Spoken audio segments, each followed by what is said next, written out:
Welcome to The Topic on HCC TV. I'm Todd Duplantis. If you're watching us on our cable channel, make sure you find us in social media. Follow us on Facebook, on Twitter, and on YouTube. You can find us under Houston Community College District. And if you subscribe to our YouTube channel, you'll get notifications when these shows are posted. We also have podcasts available. Audio versions of our shows are available to download at hccs.edu/podcast.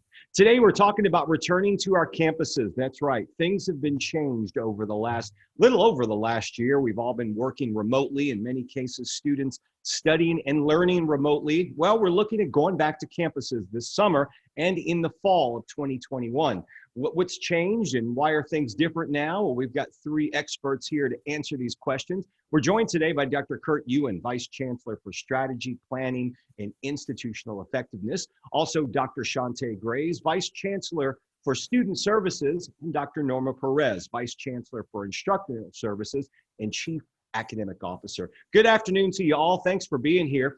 Dr. Ewen, we'll start with you first. Maybe you can tell us, obviously, a lot of things have changed since we've last talked. The vaccinations are getting out there. Are you feeling much more comfortable with students returning to campuses now? I'm getting more comfortable with more students coming back to campus. I just want everybody to realize that going back as early as June of last year, we had students on campus in our workforce programs, and we have had no incidences of transmission of the virus at our locations. So we've learned a lot, first of all. Secondly, I think the increase in vaccination not only has me a little more easy going on this, but I can tell you the mood amongst our faculty and staff is getting much better.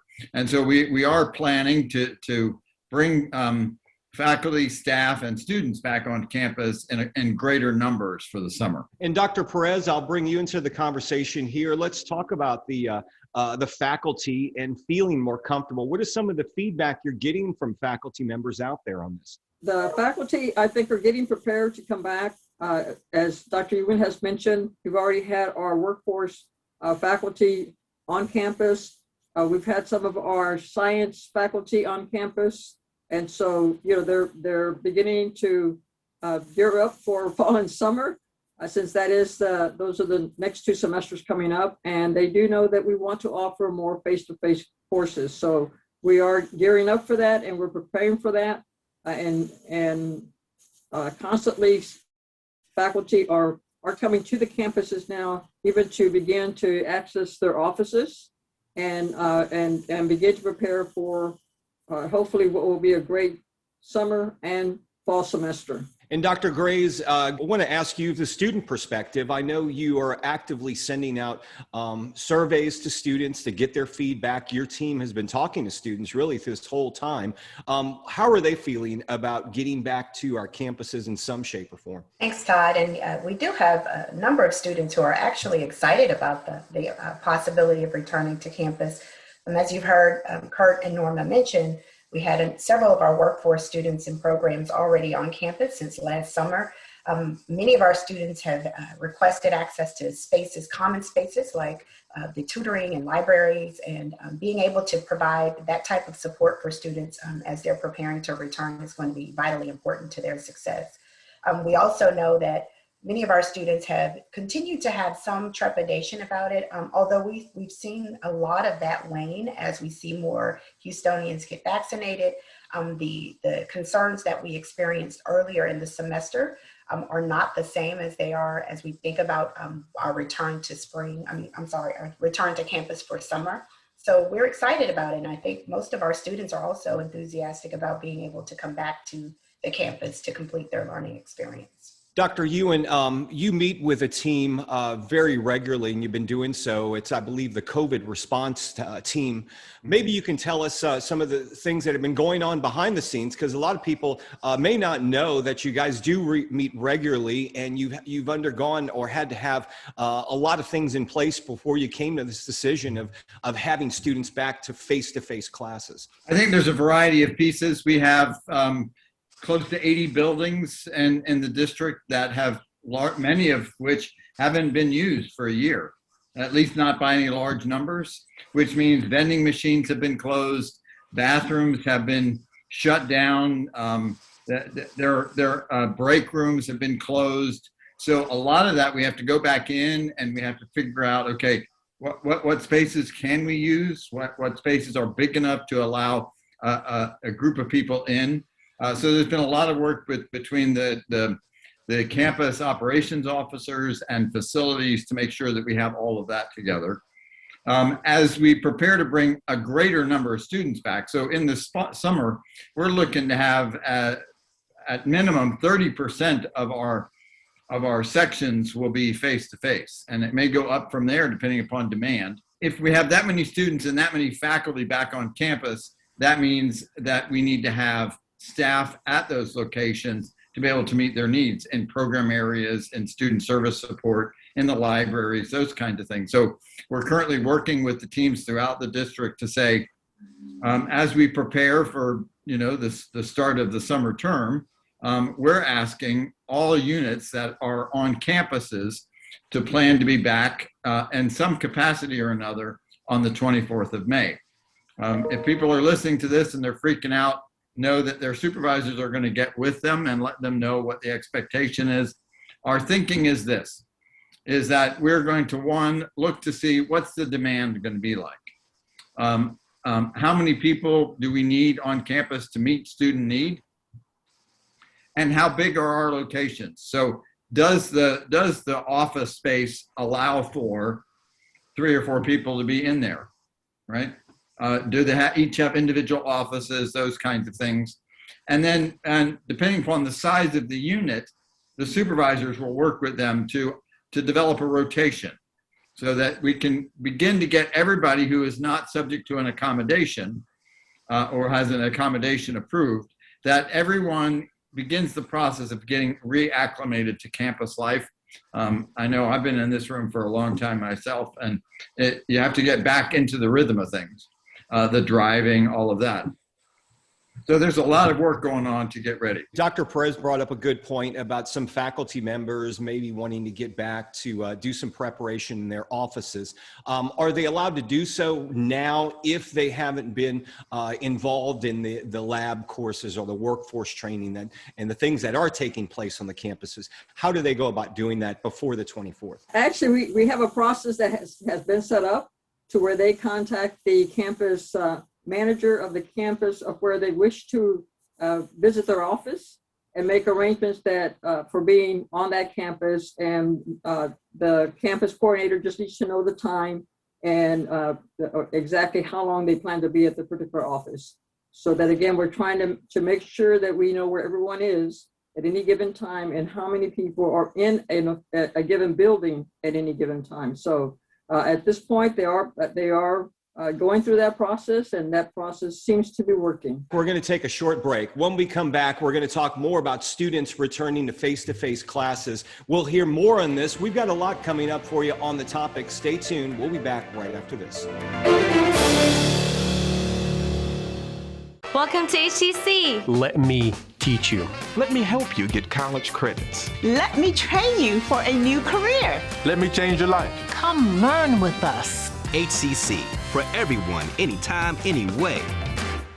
When I was your age, I was just like you, fascinated by stars.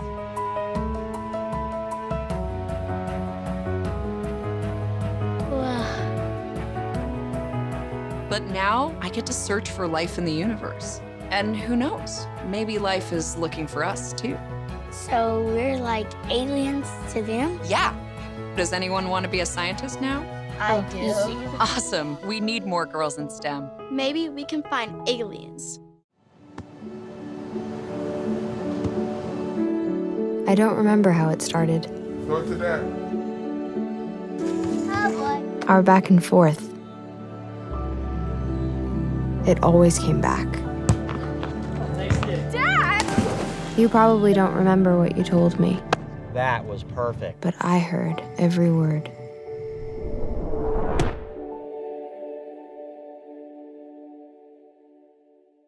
I know kids worry about a lot of things.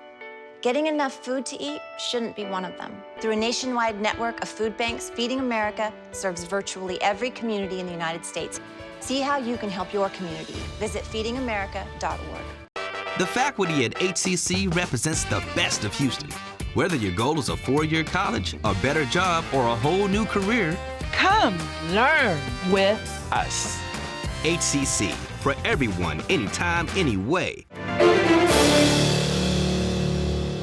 Welcome back to The Topic. I'm Todd Duplantis. If you're watching us on HCC TV, make sure you find us in social media. Follow us on Twitter and Facebook. You can find us under Houston Community College District. We're also available on our YouTube channel. It's Houston Community College District on YouTube. Subscribe to the channel and you can get notifications when our shows are posted. We're talking about students returning to our campuses for face-to-face instruction. We've got 3 guests today who are speaking on this. Vice Chancellor for Strategic Planning and Institutional Effectiveness joins us, Dr. Kurt Ewen. We also have Dr. Shantay Grays, Vice Chancellor for Student Services, and Dr. Norma Perez, Vice Chancellor for Instructional Services and Chief Academic Officer. I want to ask you what things are going to look like for our students going back to campuses. Will they be using one entrance point and exiting from that area? Will there be screening protocol like many of us have had to do if we've gone to the campuses over the past several months? Dr. Ewen, do you want to start with this on what it's going to look like for our students? Great, thanks, Todd. So first of all, let me say that the CDC, the Center for Disease Control, sends out regular updates. There's an update out today that indicates that if you're outside and you've been vaccinated, you don't really need to wear a mask. We follow those as they come out. I will tell you that we have been just a little bit more conservative generally than what the CDC has generally required. They backed away from intensive cleaning after every use of a facility back in December. We've kept that going. As we move into summer, we're going to be shifting back. We're going to be shifting back to once daily cleaning, but every student who comes in the door, and so this is part of what a student and faculty and staff will experience. As they come in the door, we're going to make sure they have a mask on.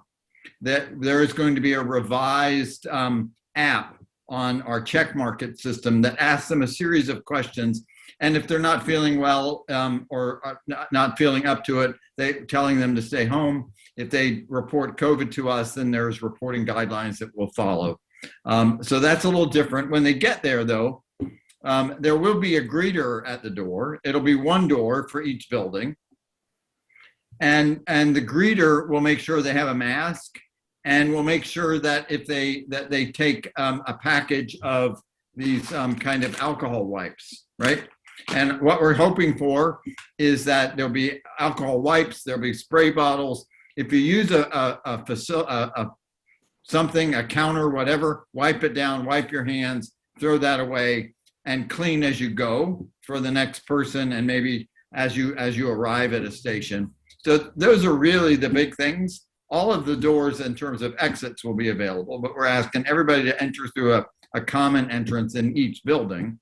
And at some locations, that's a lot because there are a lot of buildings at different locations. So Dr. Grace, for students coming back, many of them, some may have not been to our campuses. They may have not taken those lab-based courses. This is going to look completely different when you arrive on campus. I would imagine you're asking students to show up a little early for classes just to get situated, and if there are lines, to get screened. That's right, Todd. I think what's most important for students to know is that as the institution is planning the reopening, we're still exercising every precaution necessary to ensure their safety and the safety of the faculty and staff.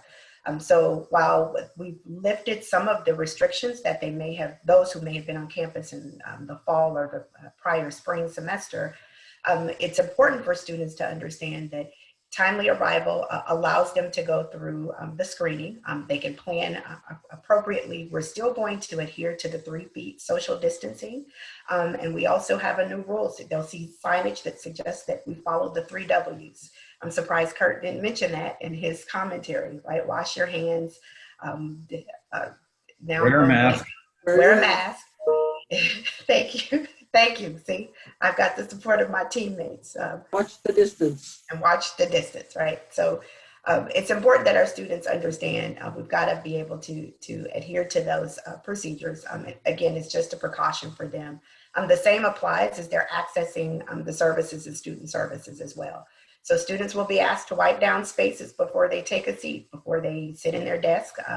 They'll be asked, there'll be probably a few more restrictions lifted using the restroom facility. So Again, they'll see more sanitizing stations, but they will be asked to practice some personal responsibility as well, because we will not be having the frequent cleanings as we've had over the past couple of semesters. So pack your patience, remember the 3 W's, and be prepared to have a great start of the summer semester. Dr. Perez, how are the libraries going to look for our students? We're going to do the same thing in terms of what's happening with the student services areas, the common areas that we're still going to be looking at that social distancing.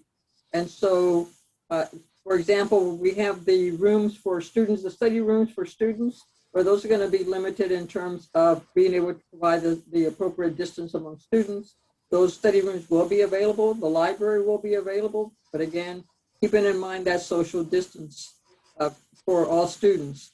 In addition to what Dr. Gray said, we're going to follow the same protocols that if there's an area that is used by multiple students, and again, we'll have the cleaning supplies so that individuals, students can, again, wipe those areas clean. Dr. Ewen, last summer we had implemented 4 learning modalities in anticipation of the fall semester. Of course, the Flex Campus didn't happen because of the COVID cases, but this summer we're looking at 5 modalities. Maybe you could briefly break those down for us and how that's working. We have face-to-face, regular face-to-face classes.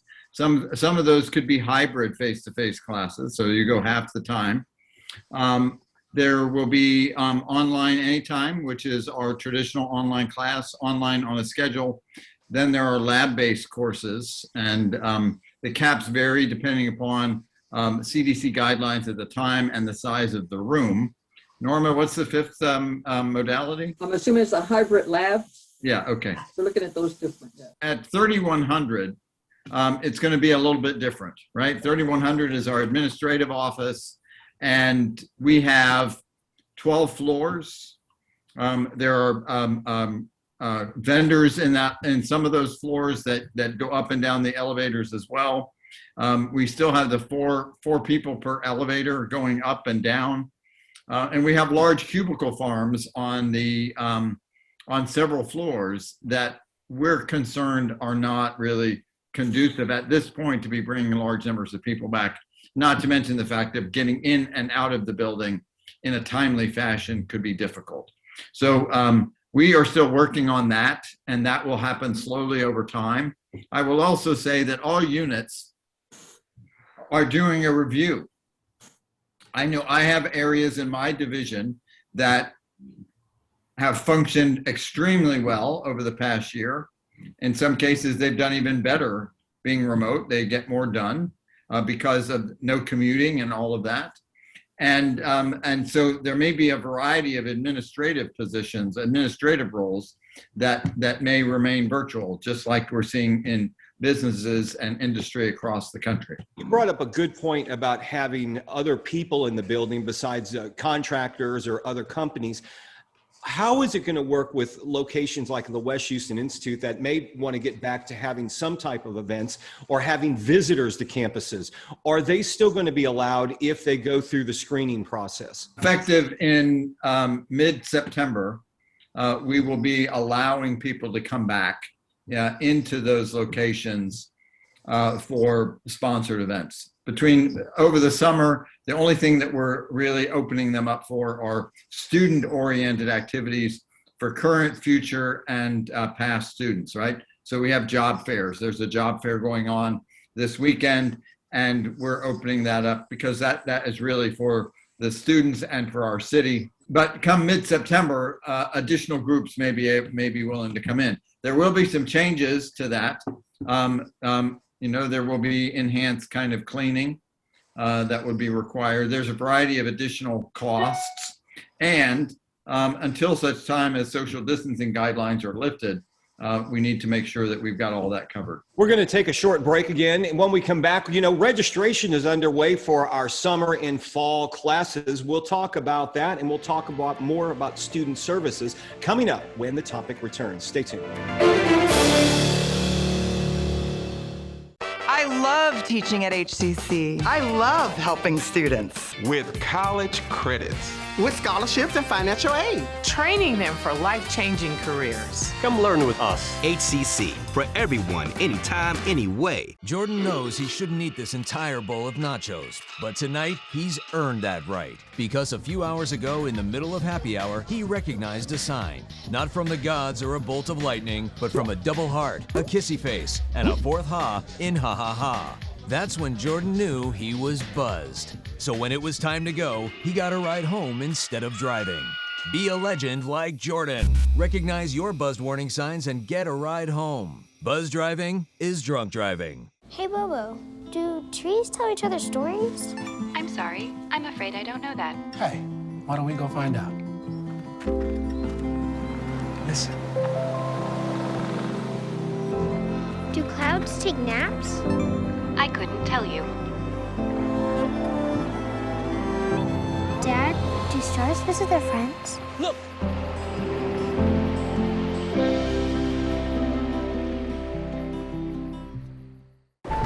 Natural disasters are a fact of life in the U.S. And between activities and school, chances are you won't be with your kids when they happen. Will they know what to do? Ready.gov/kids can help your children feel prepared, not scared. So talk with your family today.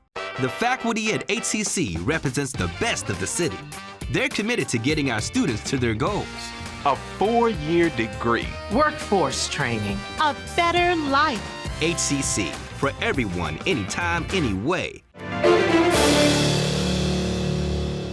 Welcome back to the topic on HCC TV. I'm Todd Duplantis. We're talking about students, faculty, and staff getting back on our campuses in some new normal fashion. We've got 3 guests today. Joining me is Dr. Norma Perez. She is the Vice Chancellor for Instructional Services and Chief Academic Officer. Also, we have Dr. Kurt Ewen, our Vice Chancellor for Strategy, Planning, and Institutional Effectiveness, and Dr. Shantay Grays, Vice Chancellor for Student Services here at HCC. Dr. Grays, we'll start with you. We're doing things a little differently right now.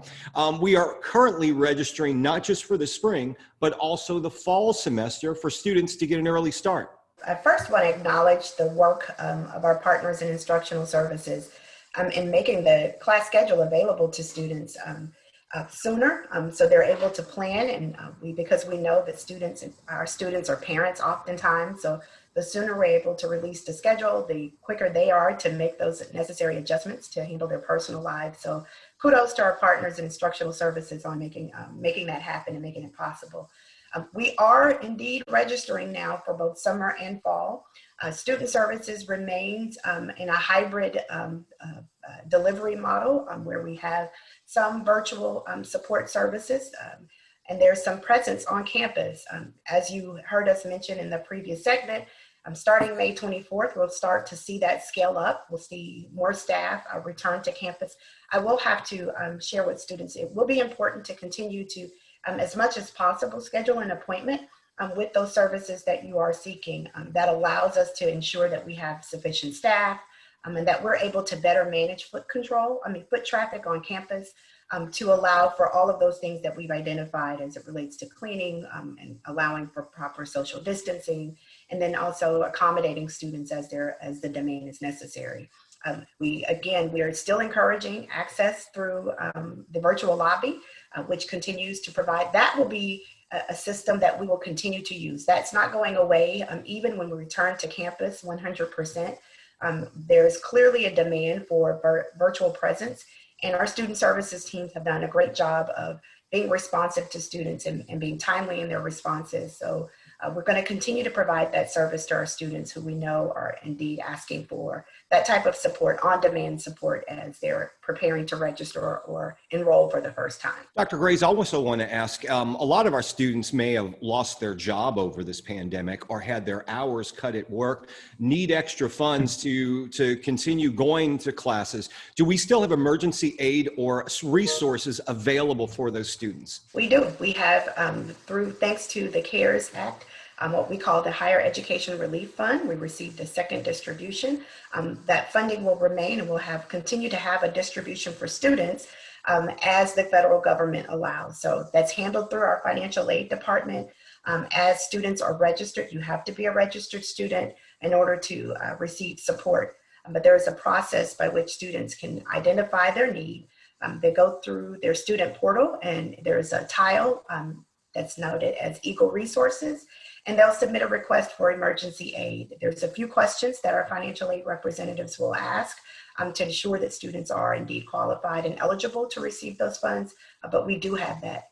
And not just emergency aid, we also have Swoop to the Rescue funds, which is another endowed, I shouldn't say endowment, but it's auxiliary funded scholarship, emergency aid for students who are also in need as well. Dr. Perez, I want to ask you, obviously classes are going to be a lot smaller, at least in the beginning for faculty. We're talking maybe 9, 12 people at the most in classes.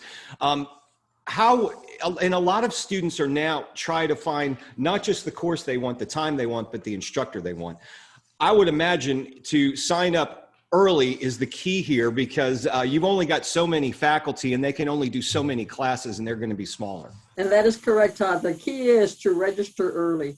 You know, one of the things, just to reiterate the modalities that we have for the summer, it's going to be 61% of our classes are online, and 39% are face-to-face, the hybrid or the hybrid lab. And for the fall, we're looking at about 54% face-to-face, hybrid, and hybrid lab, with 46% of those being online. So, you know, again, you want to register early, especially when you know what modality you already want. You already know what faculty member you want. Then the best thing you can do is to register. And you know, for those of you who are on financial aid, make those applications if you haven't already done so. But we also have a payment plan now.